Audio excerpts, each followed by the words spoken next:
Good morning and welcome everyone to our third Seniors Mental Health Supports webinar on grief and loss during the pandemic. My name is Susan Taylor. I'm the Deputy Minister of Seniors and Housing. I'm told by my staff that we have over, I think, 75 participants joining us this morning from a number of different community organizations. And really want to thank everybody for taking time to participate in this webinar. Particularly want to give thanks again to our panelists, Donna and Lois, who will be more fully introduced in a moment, for being with us today on such a very important subject.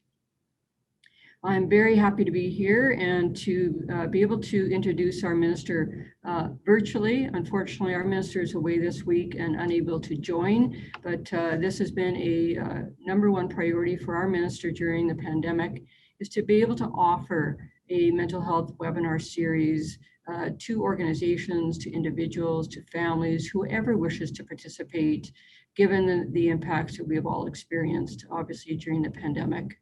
So I will provide a brief introduction. It's my honor to do that introduction of our Honorable Josephine Pon, Minister of Seniors and Housing. Mr. Pon was elected as MLA for Calgary-Bennington on April 16th, 2019, and she was appointed Minister of Seniors and Housing on April 30th, 2019. Her background and experience have given her personal insight into the current economic situation, especially the challenges that are faced by everyday Albertans. Mr. Pon has spoken, as I mentioned, often of the impact of the pandemic on Alberta seniors and also of their absolute great resilience. The minister is committed to supporting seniors to be connected and to re-enter society as we continue to move through the COVID pandemic. The Seniors Mental Health webinar series is one tool to help seniors re-enter this post-pandemic world. And now a message from our Minister, Josephine Pon. Welcome to the Senior Mental Health webinar series. Many people have experienced increased stress and isolations during the COVID-19 pandemic, which has had an effect on their mental health and wellness. This is particularly true for seniors, caregivers, and the staff in seniors organizations. Our community partners have told me about these issues, and I have been listening. That's why I'm pleased to offer this webinar to support seniors, their caregivers, and the staff as we begin to recover from the pandemic and reconnect with each other. This four-part series is focused on managing social isolation and getting help, reestablishing social connections, dealing with the grief and loss, and managing burnout and stress. I hope these webinars will help to ease people back into normal life, especially those who have experienced significant changes. We all have a role when it comes to supporting our own, each other's mental, physical, and emotional well-being. Now, I will hand things over to the mental health experts. Take care, be well, and stay safe. Thank you, Minister Pon, and good morning, everyone. My name is Kessa Shikazi, and I will be your moderator for today's session. Building from our last two webinars on mental health supports and strategies and focusing on the future, today we are discussing grief and loss during the pandemic. The session will focus on strategies to manage grief and loss for ourselves and for those that we support. Our panelists will discuss how to identify grief and loss and tap into feelings around loss to allow for grieving. We will also discuss strategies for moving through these transitions to create the best possible outcome. A few housekeeping items before we begin. Just for your awareness, these sessions are being recorded and will be posted on our website. There will be a question and answer period following our panel presentations. If you would like to pose questions to our panelists, please use the Q&A feature at the bottom of your screen, and please note that if you prefer, there is an option to pose your questions anonymously. Any resources mentioned during the webinar will be available on our website. And now on to our discussion. Today we have two panelists who bring with them a breadth of knowledge and experience on the topic of grief and loss. Donna Durand is the Executive Director of the Alberta Council on Aging. Donna is an artist, educator, and recreation therapist. Through the Alberta Council on Aging, Donna emphasizes what it takes to have a high quality of life as demonstrated in age-friendly and dementia-friendly communities. Lois Ferris is the owner of Life Transitions. Lois shares what she discovered through her 91 years of life experience and formal training. Her specialty is choosing and managing change to increase joy and meaning in life at every age and stage. More information about our panelists is available on our webpage. And now, Donna and Lois, I will turn it over to you. Good morning, everyone. We want to thank the Ministry of Seniors for this opportunity to explore grief and loss and to make this information available to all. We very much appreciate that. So grief and loss, during the pandemic, we have not been able to grieve and mourn the loss of loved ones. We've missed out on milestones. We've been separated from those we love and the activities we love. Our talk today is brief, and we encourage you to learn more about the stages of grief and strategies to support your well-being through the resources that will be provided. Let's continue the conversation. We welcome your contact and your connection. Please consider downloading the toolkit for grief support for yourself, for your work, with your families, community. Also, please be aware of the resource of the Family Center. Any adult anywhere in Alberta is eligible for a free 15-minute session with a trauma-informed counselor. Thirdly, if you are or thinking about harming yourself or another, you will need to seek professional help. Let's meet here. Loss is not a topic we spend much time thinking about or talking about. Yet here we are, all of us. We've had numerous losses, as have those we serve. Could we just take a moment, an awareness exercise of being present? Perhaps you can have your feet on the floor. Perhaps you can just relax, settle in for this hour. Take a breath, breathing in and breathing out. Maybe you want to take your breath in and you want to have a sigh. It's just really important to notice you are in the present moment. This is you in the present moment. Mindfulness training, as well as prayer and meditation, can help us learn the skill of being in the moment, of being present. We can take a moment to check in with ourselves and learn to self-regulate during times of disruption and deep change. Again, the goals that we're looking at grief and loss today, what we've been experiencing likely for the last year and a half, and also looking at empathy. How do we understand ourselves and others, as this is individual and it is now a collective experience. Older adults and loss. Older adults may have experienced many losses in their lifetime. And we see before us on this slide the death of a parent, relative, sibling, friend, partner, child, pet.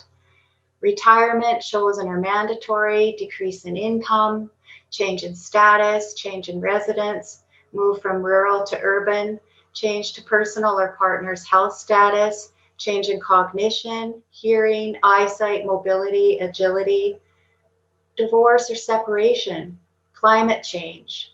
Can you identify anything else? We would add, likely, physical connection with family and friends during the isolation measures, changes to activities, volunteering, leisure interests, and adding your own or identifying yourself with what's on this slide, understanding that with one loss, sometimes we are pulling in losses from the past. And so we are going to have a clumping, but we're also experiencing many losses at one time. So again, you think of that ball of yarn, it's all connected. So that loss and grief can be very deep. There was a question pre-seminar as well about dementia.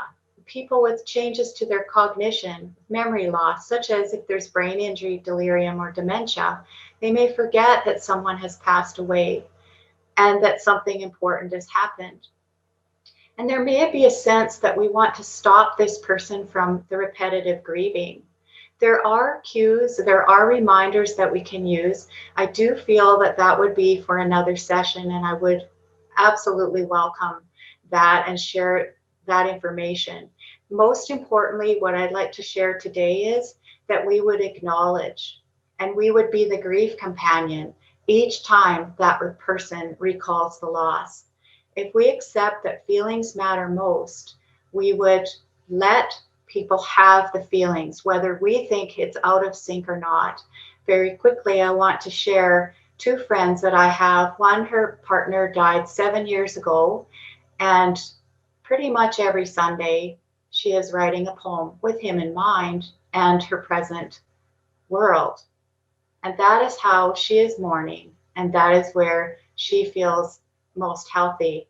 Another is a walking partner I had for a few years, and we walked 7 to 10 kilometers at a time, several times a week.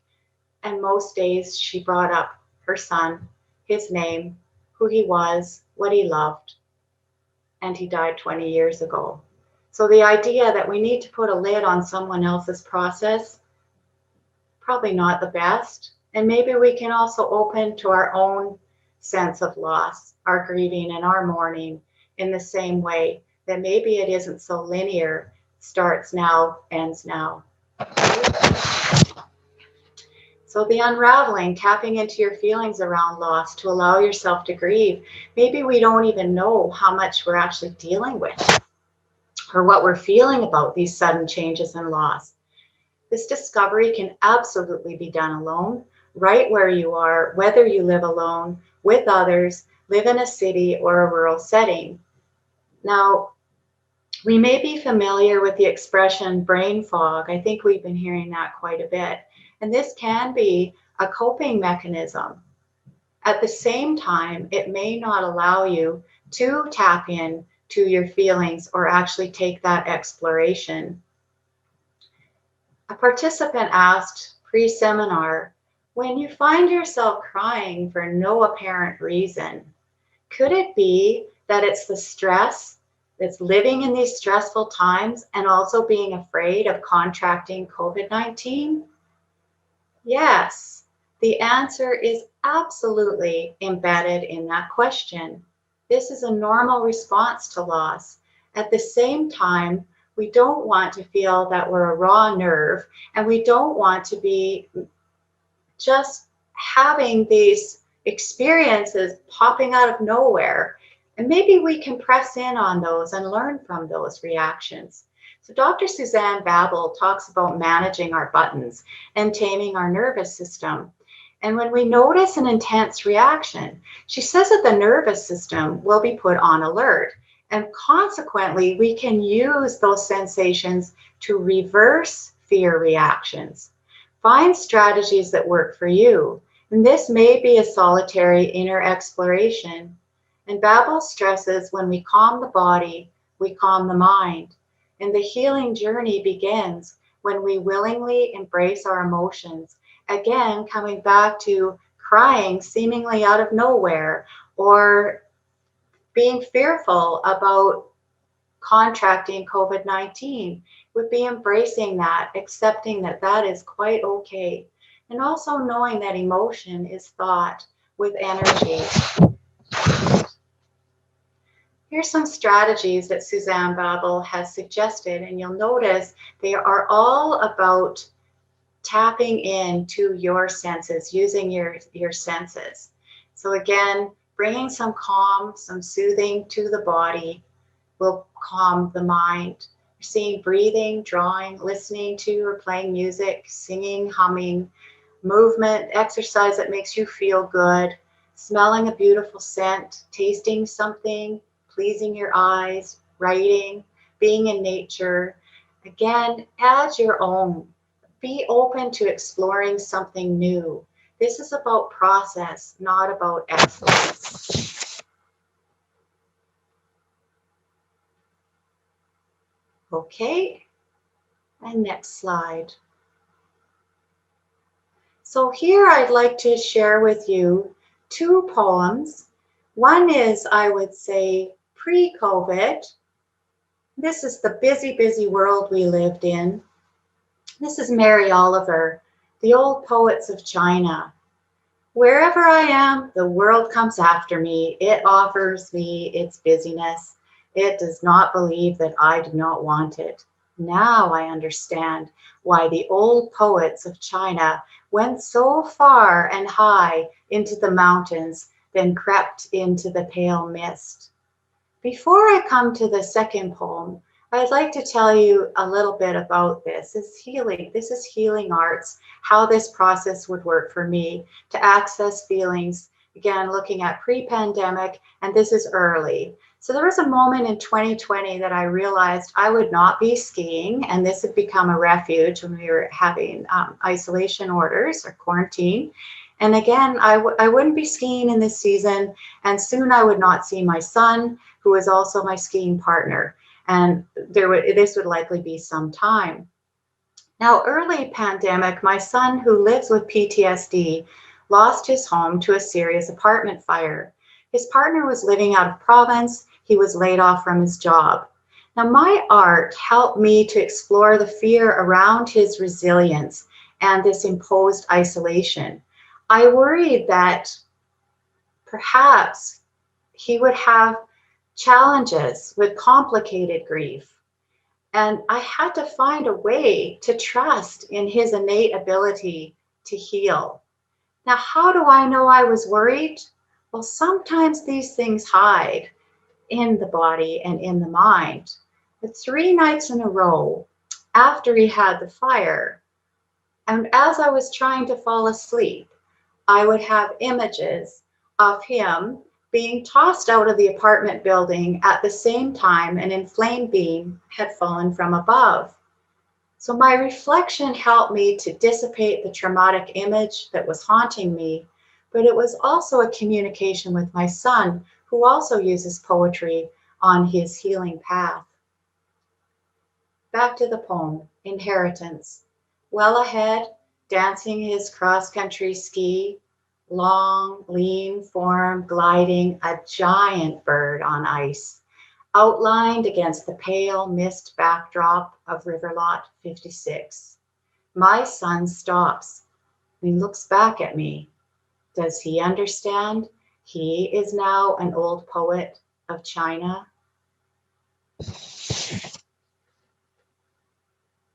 And how to help. Megan Devine is a psychotherapist, a speaker, and a grief advocate. She lost her partner to a sudden accident. And at that time, she felt she had to learn to be her own counsel. I'd like to share this video with you. So what do we do about all the pain we see in the world? All the pain we feel in our own lives? And why does it seem like our best efforts to help somebody feel better always backfire? I've been studying intense grief and loss, baby death, violent crimes, accidents, suicides, and natural disasters. And I've learned something really interesting. Cheering people up, telling them to be strong and persevere, helping them move on, it doesn't actually work. It's kind of a puzzle. It seems counterintuitive, but the way to help someone feel better is to let them be in pain. This is true for those giant losses and the ordinary, everyday ones. Educator Parker Palmer writes, "The human soul doesn't want to be advised or fixed or saved. It simply wants to be witnessed exactly as it is." He's talking about acknowledgement here. Acknowledgement is this really amazing multi-tool. It makes things better even when they can't be made right. For example, somebody's struggling. Their baby died, or there's been a bad accident, or their mom got sick, and they're just sad. It's way more helpful to join them in their pain than it is to cheer them up. But here's what we tend to do instead. You have 2 other children, you need to find joy in them. Or, you know what you need? You just need to go out dancing and shake it off. Or, I felt really sad once. Did you try acupuncture? We're not really sure what to do with someone's pain, so we do what we've been taught. We look on the bright side. We try to make people feel better. We give them advice.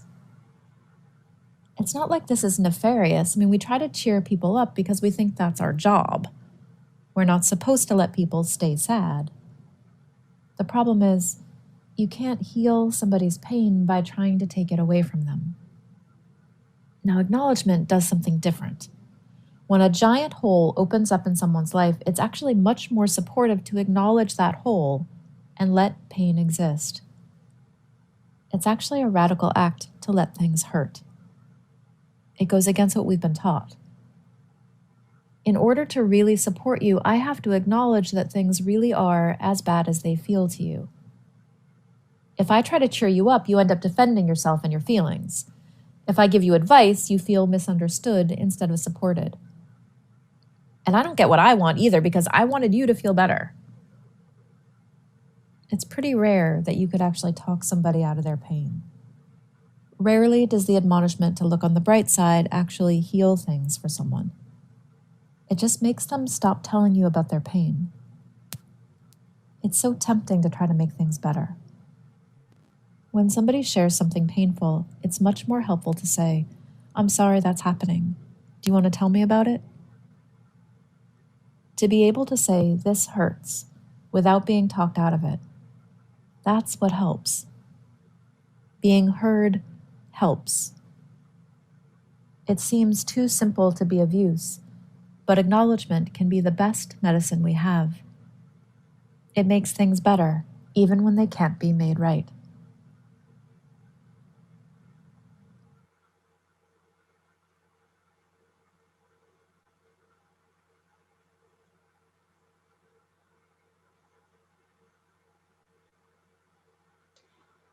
The wounded healer. How do we help others when we are also grieving?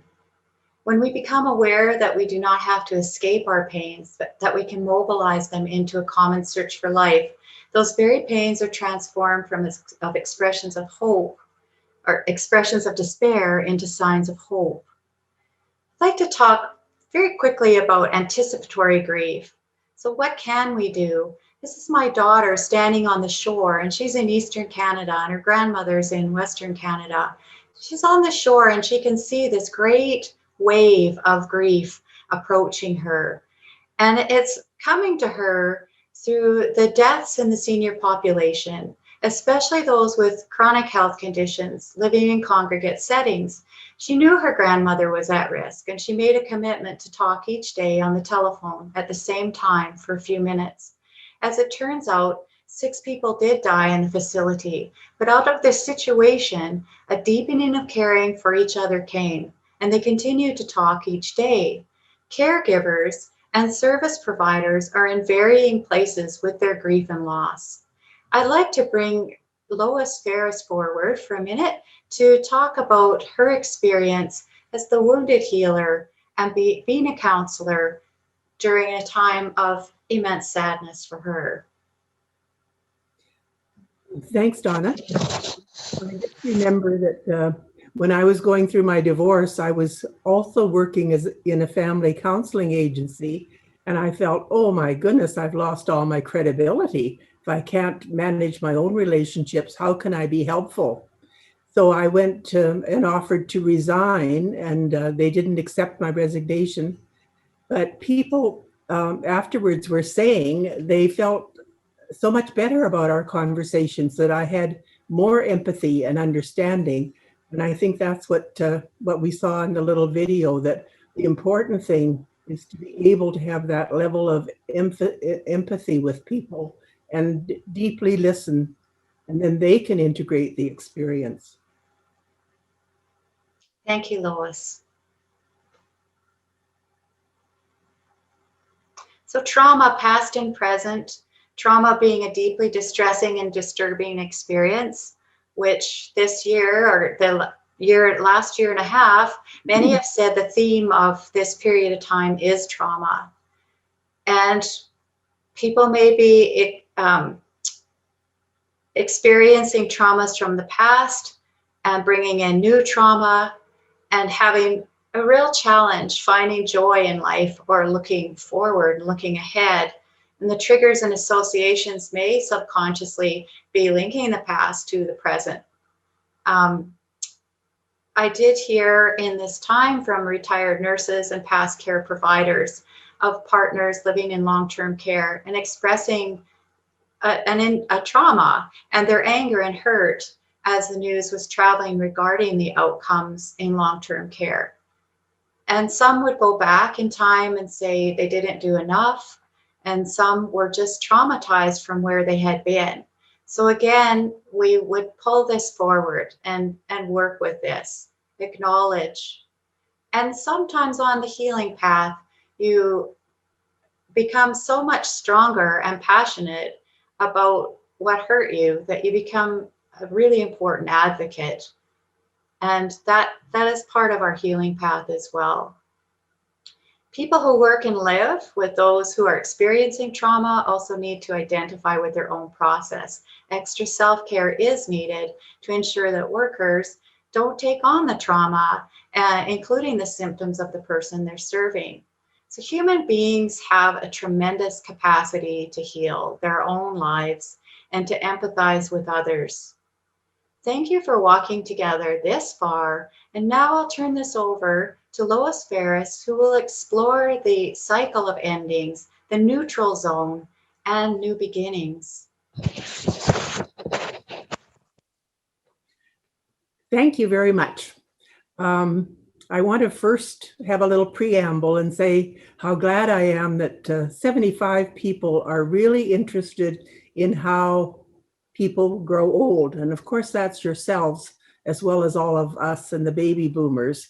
But it is really important what happens between age 65 and 95. And that concerns me a great deal and is my immediate lived experience too. So now what I plan to do, and I'm glad you're joining us for this time, is to share what I've learned from the 91 years of life experience, plus a lifetime of working with people in transition from high school counseling to outplacement, retirement and whatnot, plus what I learned from the experts when I did my master's degree. I'm actually old enough to have actually had a workshop with Elizabeth Kubler-Ross, who first came out with the stages of grief, and to have had a workshop with Bill Bridges more recently, who uses the model of endings, neutral zone, and beginnings.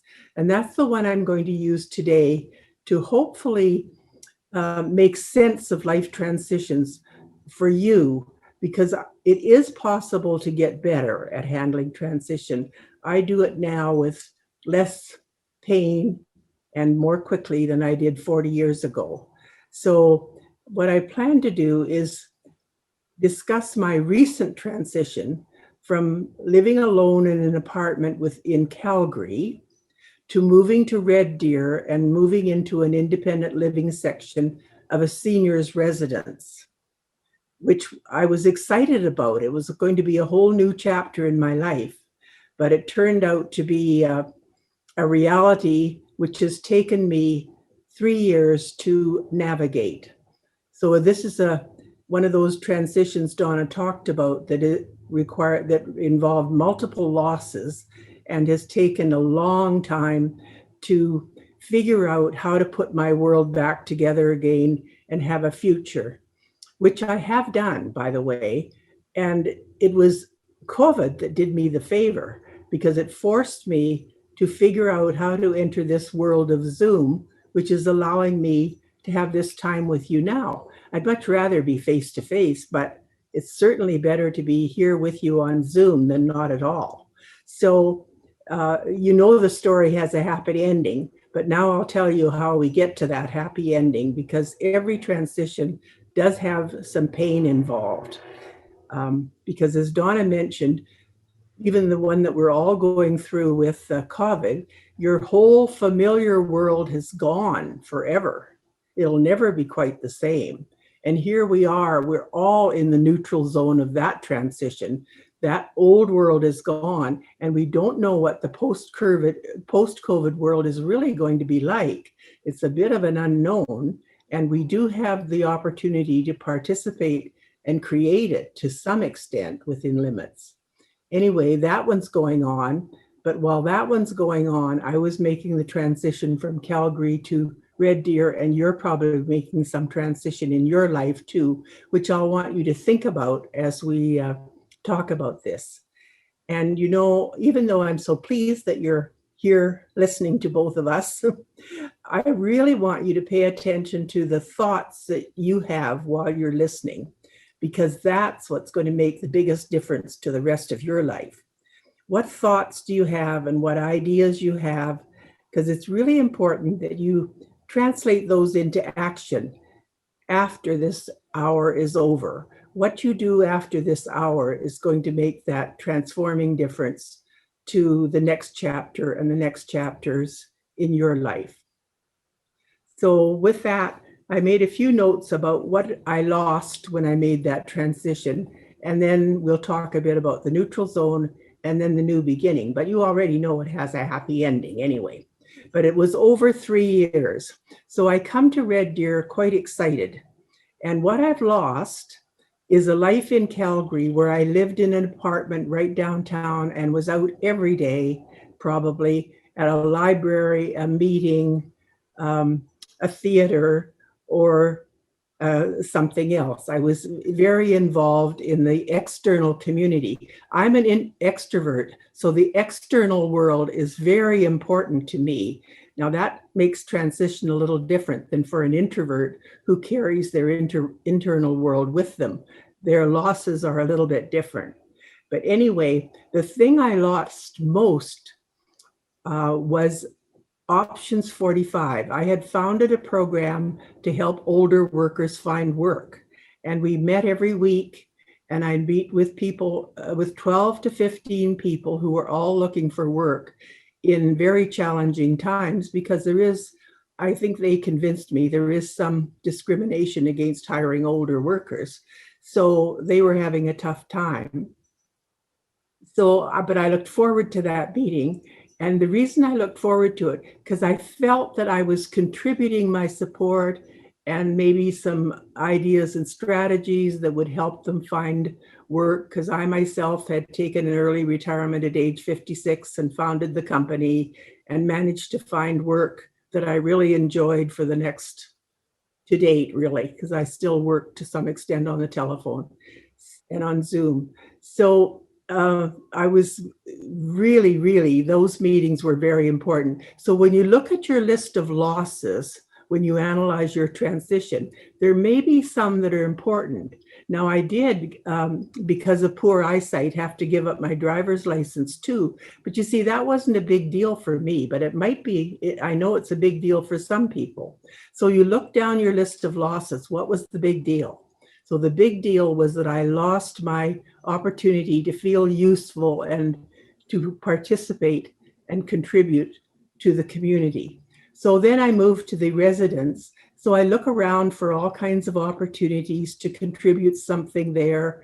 And that's when I get the shock of my life. I think I encounter ageism for the first time in my life, because there was no support for an older person that wanted to continue to learn and contribute and develop new projects and do things. It was just that I was supposed to sort of sit and observe and consume, but just not bother anybody. And that wasn't something that I wanted to do. I wanted to be involved in some meaningful way. You know, it says we need meaning and purpose, and I really did need meaning and purpose. So that was a really blow to me, a shock of cold water. So when I didn't find that I could create a very vibrant, for me, there was a great culture going on, but it wasn't working for me. I wanted to be part of the same world my grandchildren lived in. So then I started plan number 2, and that was to develop a network in the Red Deer community. So then I did another list of things, and they included the Memorial Society and going to meetings at Red Deer College and any community meetings, even political meetings. It was like I was exploring every option to see what was going on and what might interest me. And the thing that clicked was I happened to go to an ACA meeting down at the Golden Circle, and Donna was speaking, and she was talking about the ACA campaign to end ageism, and that one grabbed me. And that's what really pulled me into the new beginning. I was in the wilderness checking out all kinds of things, but that one was my ray of light. And I could see a way out. I could do something helpful to every other older person so they would have support for living the life they choose and continuing to learn and contribute and be their best, whatever that is, between age 65 and 95. So that's sort of what I'm about. And it took the 3 years to get there, but it's certainly worth it. So I would like to mention some of these strategies that seem to be helpful in getting there. And one is to have a little group of mutual mentors. And I have one that I really like, which includes a 26-year-old, a couple of 50s, and then me. So every time we have a conversation, it's 3 generations in conversation, which I really value, the 3 different perspectives. So there's the mutual mentors, and then of course there's role models to start looking around for people like our new Governor General or whoever else that actually have initiated significant new things after 65, to see how to look for role models of people who are having a really vibrant, enjoyable old age. Because nobody seems to want to get old these days. They dread their birthdays, and it seems like, old age can be very good, but what we see around looks a little bit like cruise control sometimes. And then there's death cafes that have happened all over, started in Europe and have been happening for the last 10 years. And they're very inspiring conversations, because when we confront mortality, we often makes us think differently about our life and value our life more. So I'd encourage any of you to sample one of those. They're very inspiring conversations. And it's a topic that North Americans are kind of uncomfortable talking about with our families, and very important. They say the last thing we can do for our families is to show them a good death. We've spent a lifetime living a good life, but it's another thing to have a good death, and we can learn from other people. Everyone I've attended has had new ideas that have been very helpful in understanding that. And then rituals and symbols, because complete endings are very, very important. And as Donna mentioned, when you have one loss on top of another, it's hard to cope with multiple losses. So we need to integrate each one. And if we didn't do that during COVID, there's still time to have that ceremony or do whatever that your particular family or group needs to do to kind of complete that ending, so that all your energy and creativity can be focused on replacing the past, creating a future of your choice. And in my books, when you come out of a transition, it should be in some way part of the growth model. It should be somehow slightly better than what you had growing in. And you'll notice there was a picture of a butterfly with my introduction. That's a very, very good symbol to remember, because the caterpillar goes into a cocoon. So it ends the caterpillar life. The cocoon is nothing but a bunch of jelly substance, just like things are broken in pieces. There's no shape to them or form.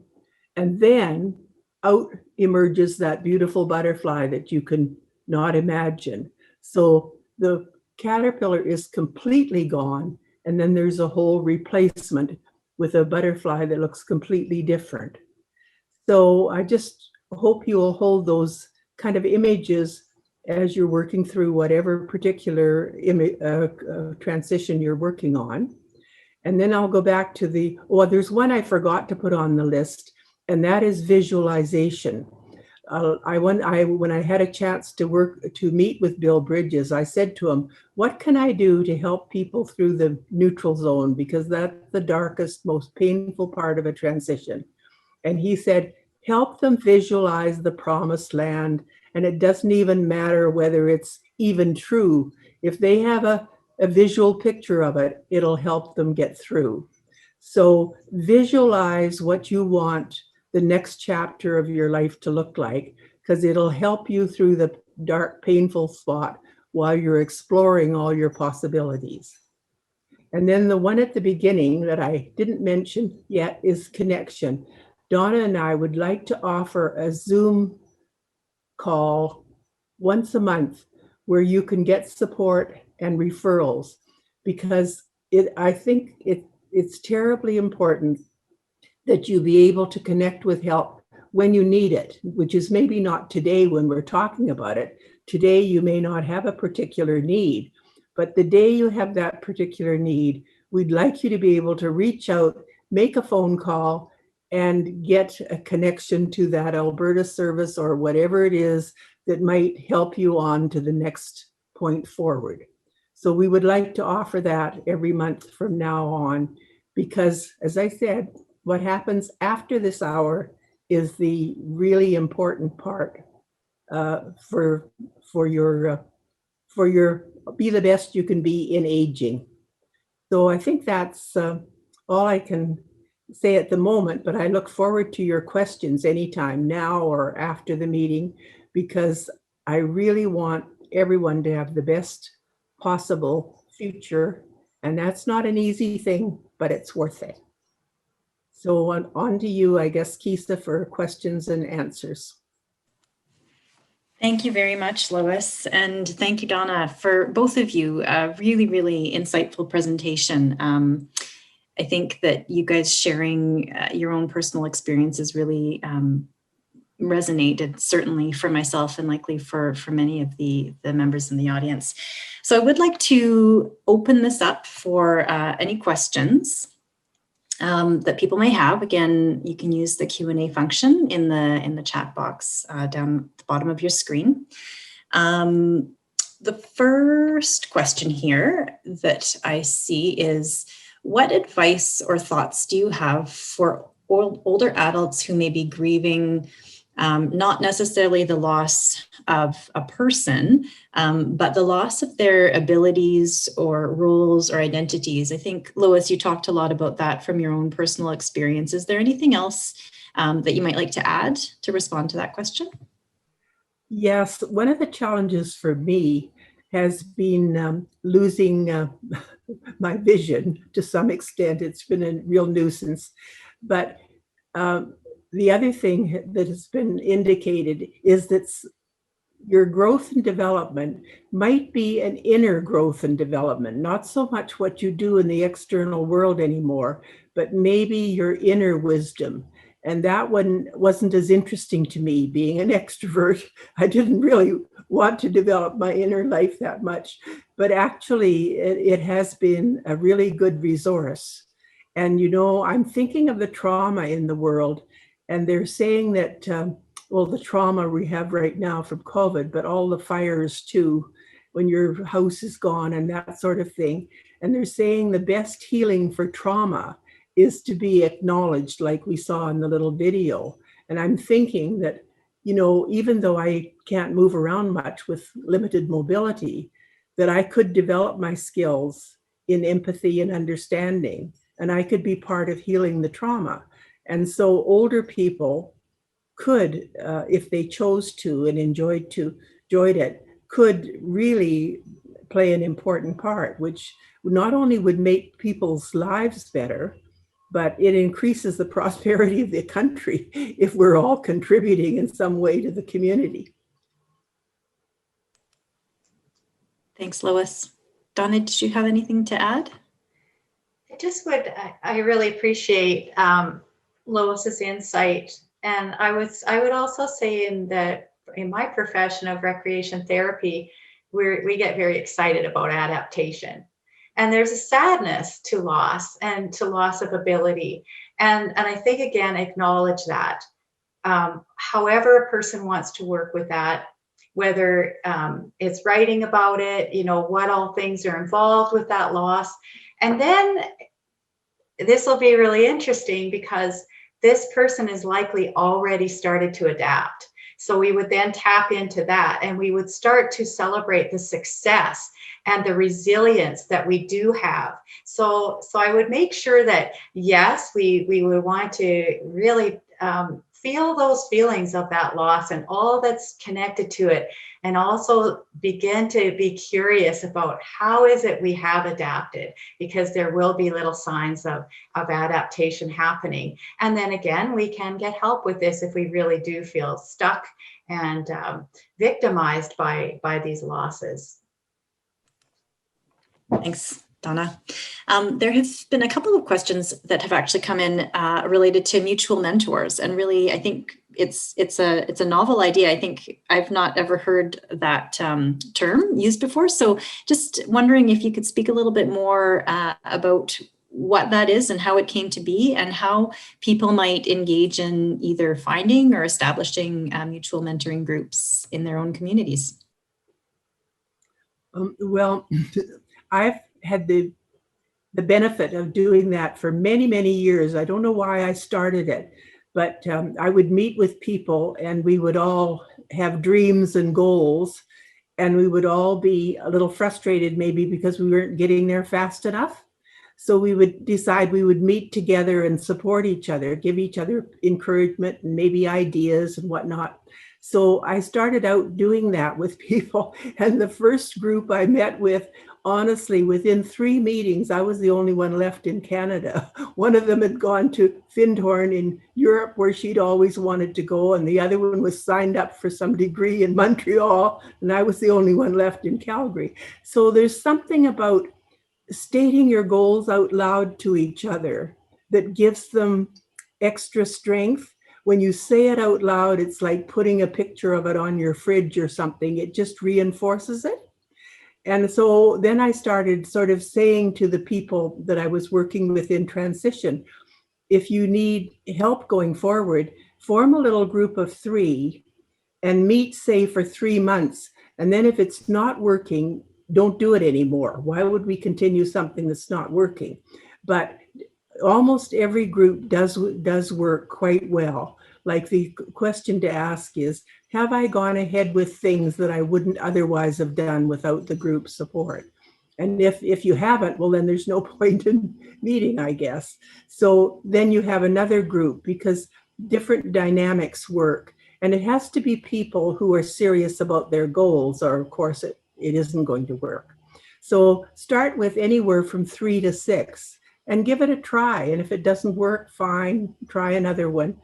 And just see if that doesn't help you move into the kind of future you want. Thank you, Lois. One more question about, it's a follow-up to the question around mutual mentors. Is there any way to connect all of those of us who are interested in this concept? And so I know, Lois, when you were talking, you talked about a connection group that you and Donna were hoping to, I don't know if that's entirely different, but there seems to be some interest from the group. So just would like your thoughts on that. I don't know, Donna, what you think, but I think the connection group would be more like a sort of consulting group. If you talk to us about the group you want, we might just be helpful in helping you choose the 3 people to start with, and then and sort of coach you in how to get going. I don't think it'll take much. You'll be amazed at how easy it is. But you do have to find those people who have life goals and who want to live life fully, I guess. So that's about all I would say. But I would think try us and see if we don't have a way to kind of help you get going with it. Don't ever give up. That's the main thing.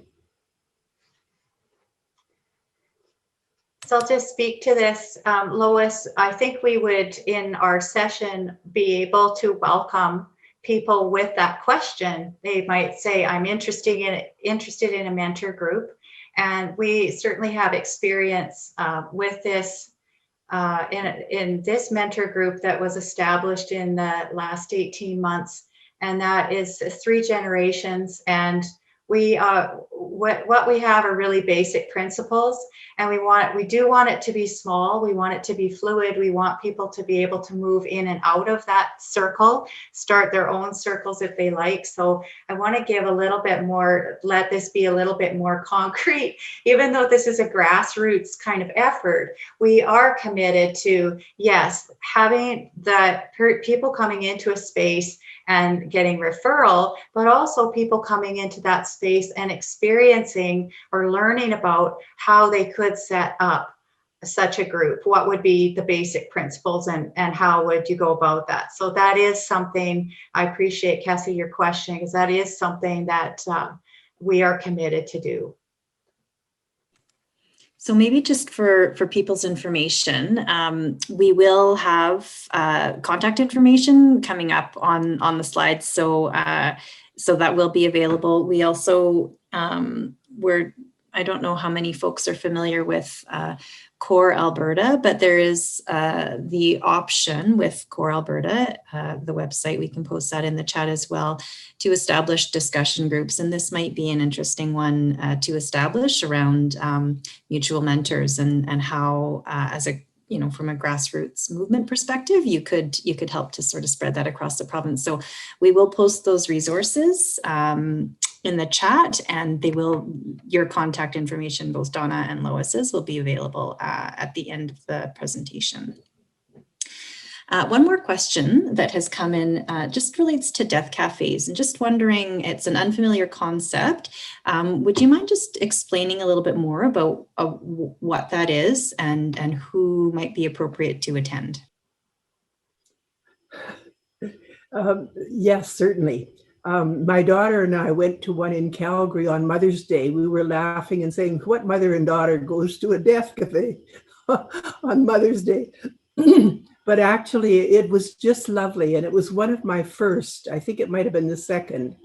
But this was a couple in Calgary who started them. She was a thanatologist, well trained in that topic. But it was beautiful. She had this beautiful tea, like with really baked cakes and lace tablecloths, and you felt you were stepping into the past. And I think that environment was quite important that day. It was a lovely tea party, and we were all at tables of 4, and then we moved every 15 minutes to a different table of 4. And she had questions on the table, like a little thing with questions that you could pull out and start and use them if you needed them. But I don't remember ever needing them. The conversation just flowed. Everybody had a story about death, and it was extremely humanizing, the whole experience. You just felt that you were in the presence of great heart and soul. And now there are many that I've been attending online occasionally in the last while. I don't attend any one regularly, but some out of Chicago, some out of Arizona, different places. It doesn't matter where. Anybody from anywhere in the world can check in. And they just raise whatever comments they want to make.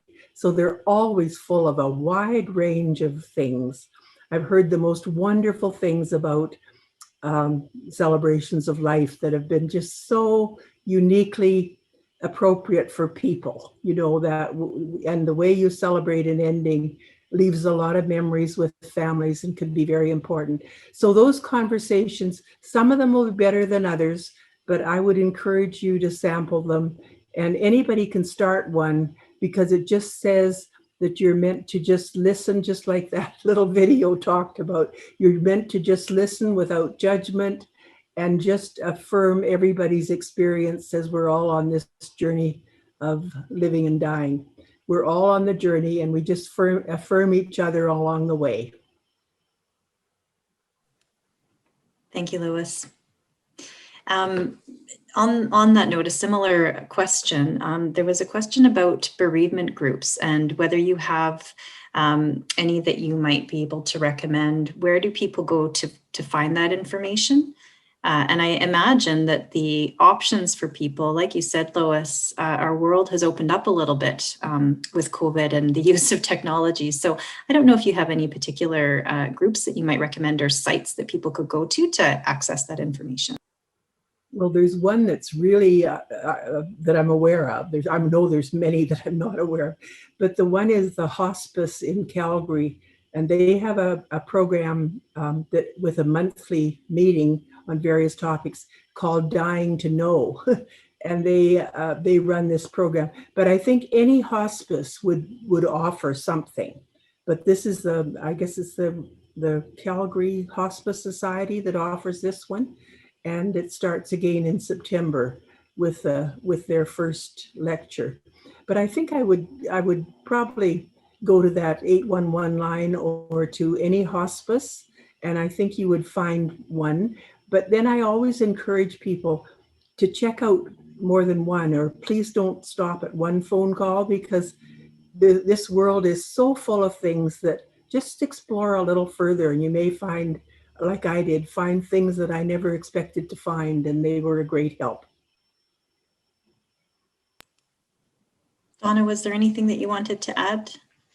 I always think just that we don't always have to look any farther than our own nose. You know, in most of our communities, we have funeral homes, memorial centers, churches, so connecting to our faith community, also your family and community support services. So it often is just, as Lois said, asking the question.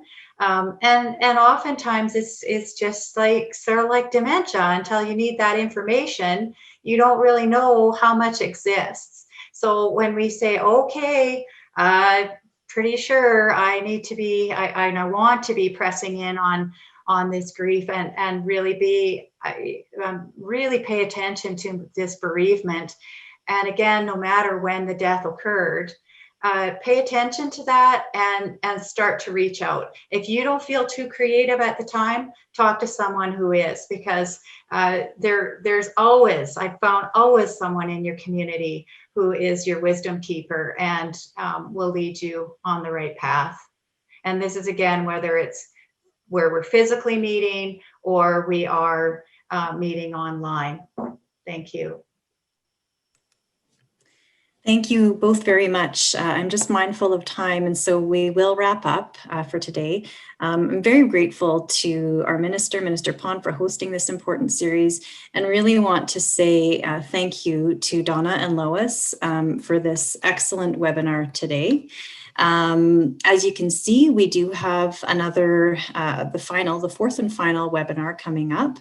It is focused on managing burnout and stress and will be hosted on August 11th. You know, just a reflection from today's session, I think I've spent my life being that little bunny rabbit with the rainbows popping out, and it's a good reminder. I appreciate both of your journeys and your self-reflection and the insights that you shared.